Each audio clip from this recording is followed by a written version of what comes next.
If Ross Love seems like he is always on the go, there's a good reason for that.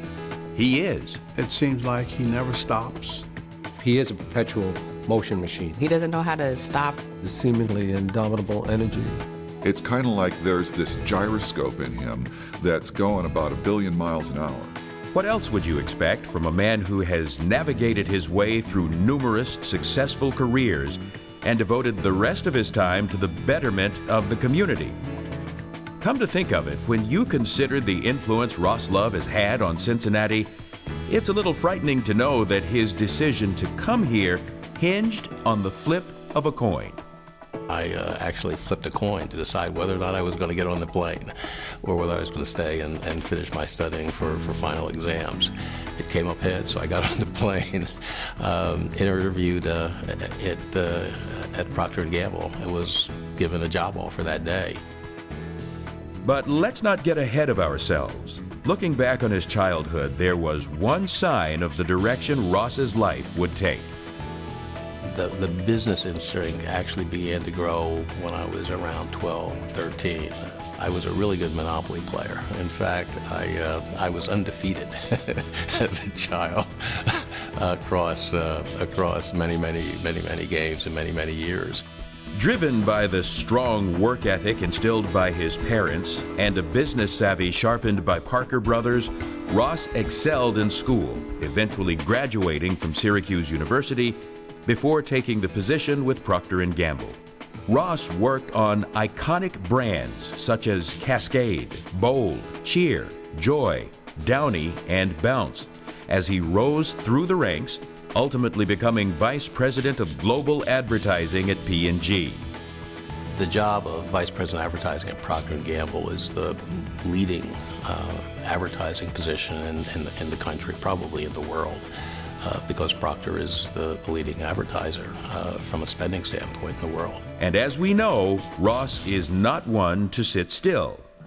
Throughout his 28-year career with P&G, Ross was active with a variety of national public service organizations. He led the Partnership for a Drug-Free America's initiative to develop anti-drug messages targeted to the African American community, and served as chairman of the Association of National Advertisers, helping to develop the first content ratings for television. He also found time to pursue outside business ventures, one of which was the purchase of the local radio station WIZF, The Wiz. Ross has this ability to talk you into doing things that you might have some reservation about doing. Most notably, he talked me into taking a second mortgage on my house and venturing with him in the purchase of The Wiz, a local radio station, which I then watched him grow through his leadership and my followership, along with our other business partners, into the second largest African-American owned broadcast company in the country. In radio, Ross not only found an outlet for his entrepreneurial spirit, but an avenue through which to impact the community. When civil unrest broke out in the spring of 2001,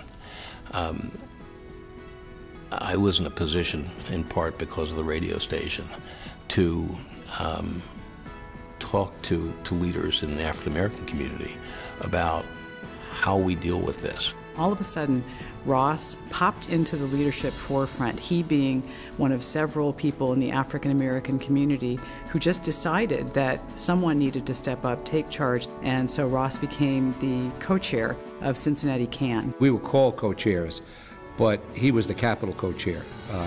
He had the vision, he had the ability to cut through issues, to define the need, to recognize that change had to happen. I'm not sure we would have navigated through that time as well as we did, and more importantly, wouldn't have seen some of the dividends that we're now seeing with programs like Success by Six and Every Child Succeeds, and the Minority Business Accelerator, and the Police Community Partnering Center. Ross really helped to develop a blueprint for our work as a community.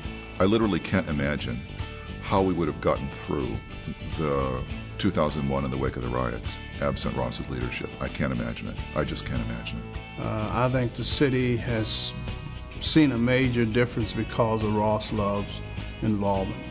He has clearly demonstrated what a driven, committed, compassionate individual can do for the betterment of this city and community.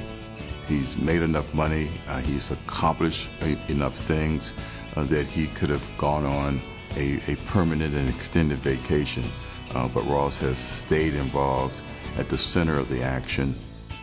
I don't even know if he sees it as work anymore. I mean, it's just as kind of who he is, you know, so I don't think it's living to him, you know, he just is going to keep on living. A lot of people will look at radio stations and his time at P&G and working with the CAN Commission here in Cincinnati, and I guess now with the initiative to reduce violence in the greater Cincinnati area, all those things, that's great. I mean, you know, applaud him for that. Yes, he has busted his butt to try to make Cincinnati a better place, but when it comes down to it, the man has been there for myself and my sister.